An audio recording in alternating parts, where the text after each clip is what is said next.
Hello and welcome to another episode of Cyrils Brettspiele durchgespielt. My name is Nils, in a nutshell edition, and this time War of the Ring, the second edition, Ares Games. It is an epic battle for Lord of the Rings. What else? Okay, let's take a quick brief because my table is so full. My table is so full of components. Let's take a quick look over the components and what is in the box. And I just lifted the lid from the box, and you have a couple of dice here, customized dice, and they have a real cool structure in it. Let me show it to you here. This lidless eye here shine like a Reuben, and all of these customized dice. Wow, that's cool, right? This looks really cool. We have that in red for the evil guys, or for Sauron, and in blue for the free folks, for the free people. So, but starting with the red ones, we have, and please take a look how many miniatures are in here. That is interesting, right? These are not leader tokens, legion tokens. Whenever you have a legion, then you mark, and it's too big to shift it around on the map. I show it in a second. Then you take this 1, 2, 3 tokens, and you have according spaces here, so you can easily put in your minis here. Blah blah blah.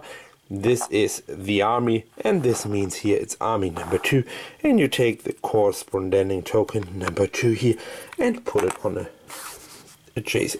space here on the map. What else do you have? Tokens for victory points. Here is the military victory track. This is the so-called hunt pool tiles. So these are corruption and ring bearer tokens. These are the 3 elven rings. Tons of cards, by the way. Very interesting size for the good folks and for the bad folks. A couple of leader cards with their corresponding leader miniatures. Sauron. No, this is the Witch King, sorry. This is... then we have the good folks here, Gollum, Aragorn, all these things. These are tokens to indicate, right now this is... in the Far East, this is an evil or bad guys province like this, but when you wanted to indicate that the good guys took that over, you indicate it by like this political track. Here are some spaces for the good fellow guys.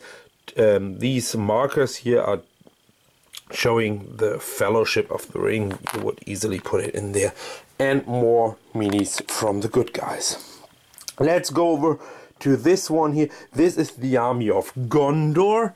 You have always regular troops, these little ones here. Then you have elite troops. For the good folks, for the free folks, they are usually riders. And you have the gray leader token. This is not an army, this is a single person. Even if it's not like this time a specific named person from the movie, it's still considered as just one person. You have the same for Rohan here, and all are differently shaped. That's gorgeous. You have that for the elves here. These are usually archers, and you have that for the folks of the north. And for the bad guys, this is the Isengard army again. Small ones are regulars, elites. Here you have then the Sauron army, again elites and regulars, and you have the southern and easterlings with the Olifants and the archers here. And this is the largest, maybe not, Sauron is maybe the largest army. I forgot one of the free folks. This is the dwarves, the tiny little ones, the elites, and the leaders. That's what is in the box. Now let's rearrange a little bit, and then I'm explaining you briefly the rules. Again, like always in a nutshell, I'm not explaining you all the rules in detail. However, I will explain you a little bit about the rules.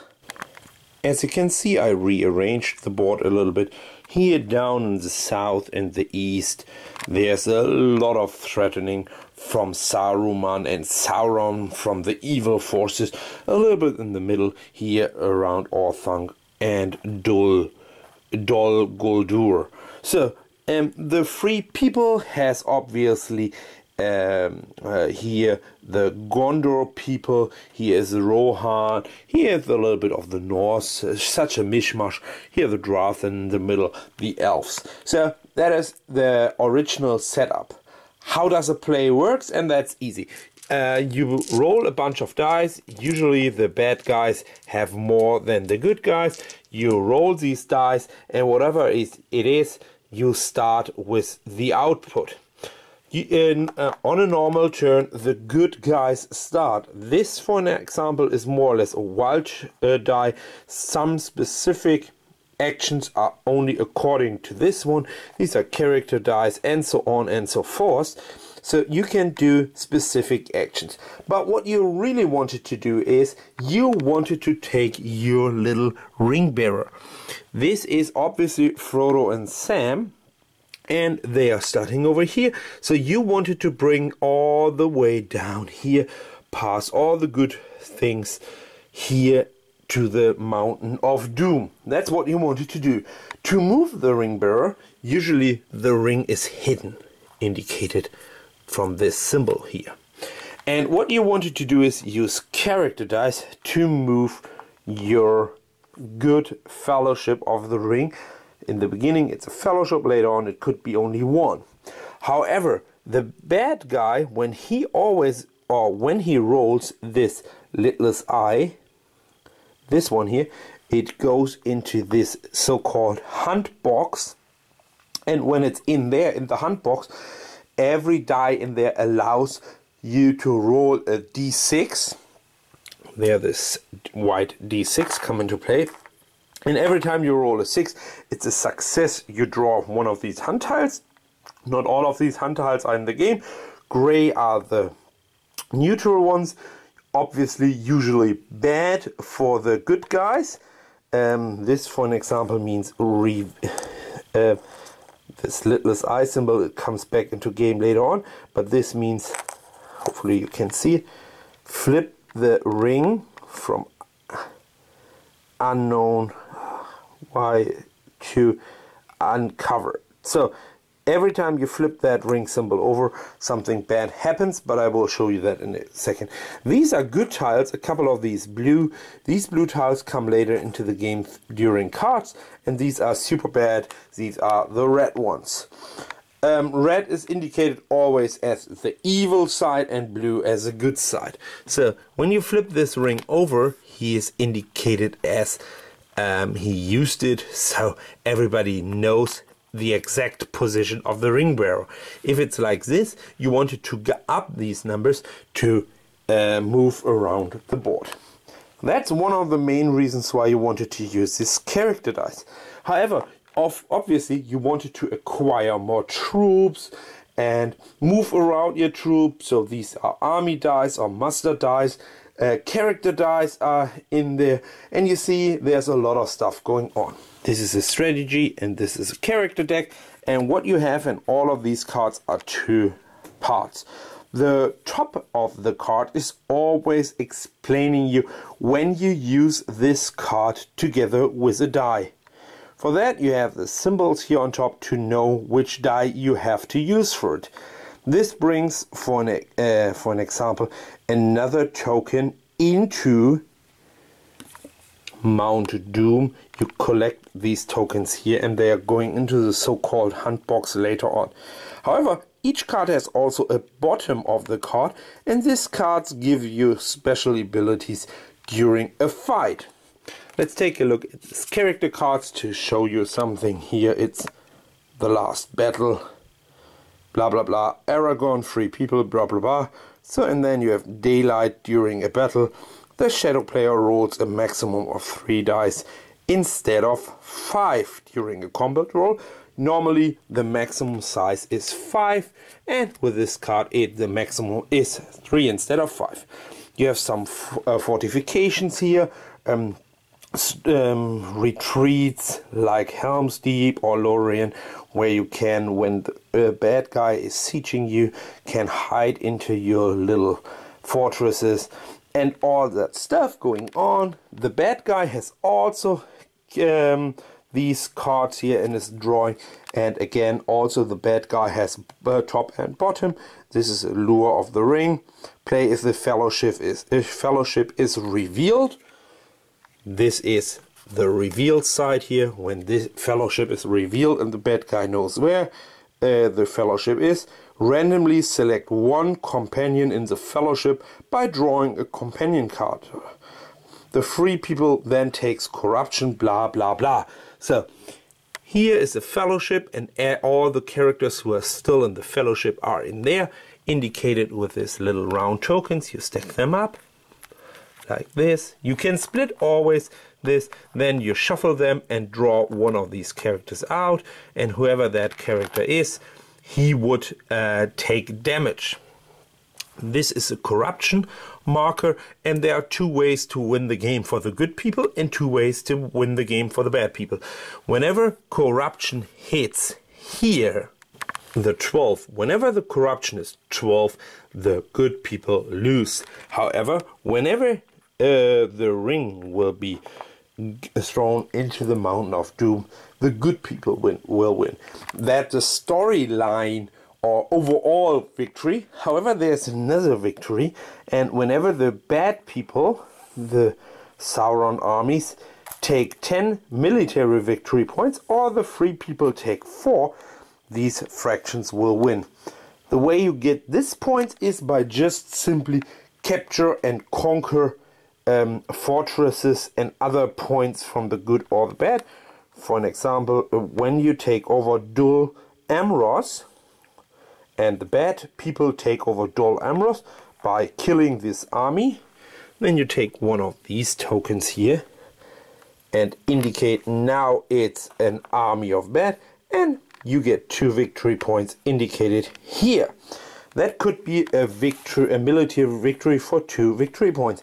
Whenever the bad guys take 10 or the good guys take 4, the game is also over and the according side will win. Let's flip back.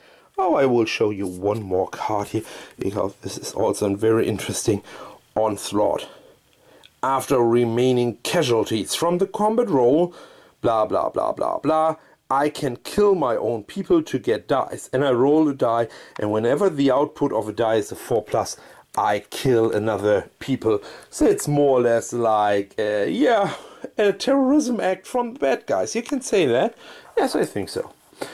So whatever you're doing, again, back to the dice rolling. So you first of all, the good guy take 1 die, take his action, put it to the side. Then the bad guy is taking 1 action, put it to the side, and do the according actions. I explain the actions briefly in a second. However, who has less dice, mostly it's the free people, they can pass and force the other one to take a turn. Then it would be go back to the free people. Now it's 4 and 4. The good people has to take an action. Usually it's good to act instead of react. So usually the good people wants to take actions, but however sometimes it could be strategically good to just wait a turn to see what comes around. These are the possible outputs on the dice rolling, and this is a good guys, the free people character die roll, and this is the bad people. Usually what you're doing with the character die roll is a leader movement, attack with an army, or play an event card.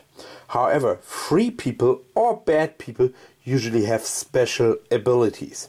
Sometimes you can hide the fellowship, separate companions, move companions. That's all for the good people. And the most important part for the good people is fellowship progress, which means walk around with your fellowship on the board. Technically you're not walking around, you're going here plus, oh now it's revealed, +1, and later on, when it be unrevealed, you finally walk around. The bad peoples, the Sauron guys, has also one special, and that's move minions. So the next one is the army die. That's the right symbol here. I don't have it separated. Here is the left symbol, and we have army and master die. The other one is a master, this crown, and here on the right side this Sauron helmet. These are master action. Army is move armies, attack an enemy army, or play an event card with an army symbol on it. Master is a diplomatic action. A diplomatic action is bringing these folks to war. You can only recruit and move your armies out of your own regions when you are at war. You try to bring all these down to at war. As you can see, all the red ones are easily fast at war. However, the good ones are they have a longer way. The bad ones are usually fast at war. So after that, you can recruit reinforcements. And here it's getting really interesting. Every time one of these bad guys is dying, he goes back into the recruitment box. Whenever a free people is dying, he goes out of the game forever. So the free people has a limited number of armies. The bad guys have an unlimited number, which means the longer the game takes, the more advantage for the bad guys for military victory. However, the longer the game takes, the more likely is that Frodo and Sam reaches Mountain of Doom. As you can hear, there's so much theme in the game, so thematically everything is so super correct. You can sometimes bring special characters into play, or you can make out of Gandalf the Grey, Gandalf the White, out of Strider, Aragorn. You could also bring the Saruman into play, and all these things. The next symbol is an event die. You can either draw a card or play an event card. That's straightforward. Then you have this master army dice.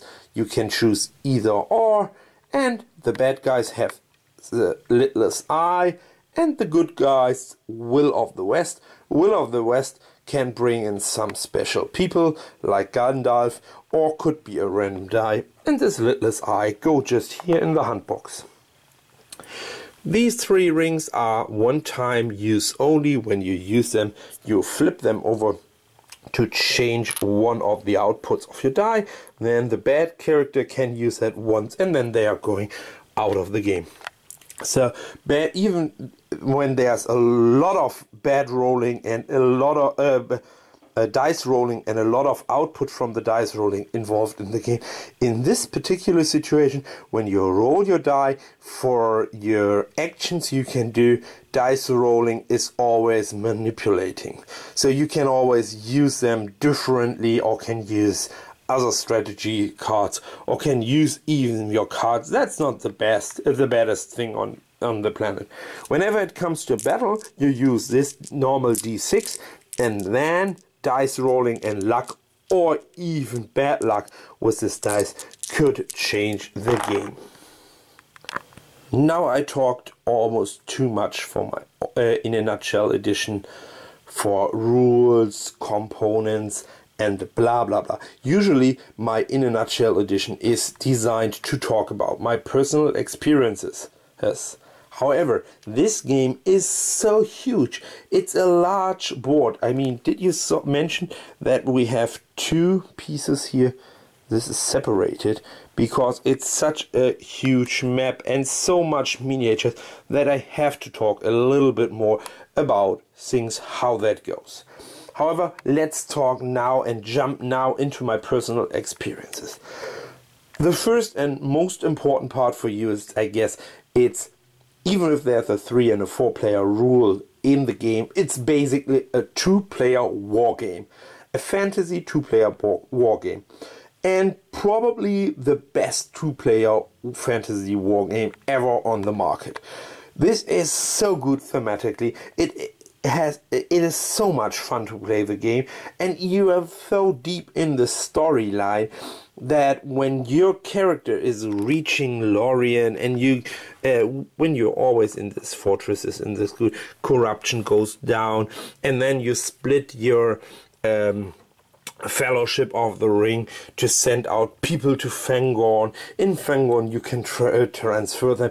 Then you bring in the free people and the Fellowship of the Ring, the Fellowship is divided, back to all these areas to let them help out in Gondor in the war, or when the bad people here from Saruman takes over and sieging Helm's Deep, and Helm's Deep is under siege. Then you have different things going on. A siege rule is so thematically cool, so they are crawl in their little Helm's Deep, and you have only one round to kill them. However, you can always use this super cards like this one. Onslaught is super helpful when you try to having a siege, and when you try to win as the red player over the free people. Yeah, that's so good. But on the other hand, when you try to slow it, not slow it down, but when you try to make here the military victory, and you recruit and recruit and recruit more troops, usually, by the way, you would take them here and put them in here into the Helm's Deep. And when you try to recruit and recruit and recruit, on the other hand, you slow down the game, and the ring bearer has the ability to just sneak here to Edoras or Minas Tirith, or just into the Mountain of Doom, because when it takes time and you slow down and you try to pull up your big fat giantific armies, by the way, there's a max of 10 armies, not miniatures. Please keep in mind, these Nazgul as leaders from the bad guys does not count against the army limit. It's just one person, and these are considered as an army. So whenever you're moving around with your 10 things, like here and here and here, and you're coming almost from every side here, and you bring in your Nazgul and you try to threaten them down, you would have always here a little bit of more recruitments. Then the ring bearer just sneaks in hides unseen by the lidless eye, and try to sneak into the gates here. There are only two ways into in the Doom area. This is one here and one here. The other one has black lines here. Black, you cannot cross black, but you can go here or here. So, and this game definitely delivers. At the end of the game, it comes more tighter. Usually it is that the victory is like, well, the good people sometimes have none victory points here from the military, but here it's sometimes around 6 to 8, and the corruption is usually 10ish here. The ring is usually unrevealed, and then he comes here and he has to slow down this way, so it's very, very close. Only 2 corruption points. He has only 2 steps to do. But on the other hand, the bad guy could take over just 2 more points here, like this one is standing in front of Lorien, and then the epic battle continues and continues. I just wanted to mention, this is a little bit of a longer game. You have to take at least 3 hours. Even if the box says 2.5. No, setup takes a lot of time. Sometimes you have to rephrase a rule or just double check a rule. That's common knowledge. That will happen a couple of times. Sometimes you have to go back and I missed that, so I have this special card. You have to reread the cards. It's nearly impossible to know all these cards here out of your head. So and then you have to show your opponent the card. He has to read the cards, all of that. So keep in mind, it's 3+ hours to play the game. But when you are a huge fan or even a tiny fan of Lord of the Rings. And when you like two-player games, then this game delivers. This is for me the best fantasy two-player war game I've ever played. I really like it. Okay, I'm a huge fan of Lord of the Rings, no question about that, but all this tiny little things that are working so good together. So drawing cards, rolling dice, the output of the die could always affect the cards, and it always comes around, and then it goes to the board and your armies fighting against each other. That is a perfect, a brilliant game plan for me. I have to say, and that's the only thing I can say, War of the Ring is one of the greatest, best two-player fantasy war games I have ever played. Thanks so much, Ares, for creating this game for me. Thanks, guys. This was Cyrils Brettspiele in a nutshell.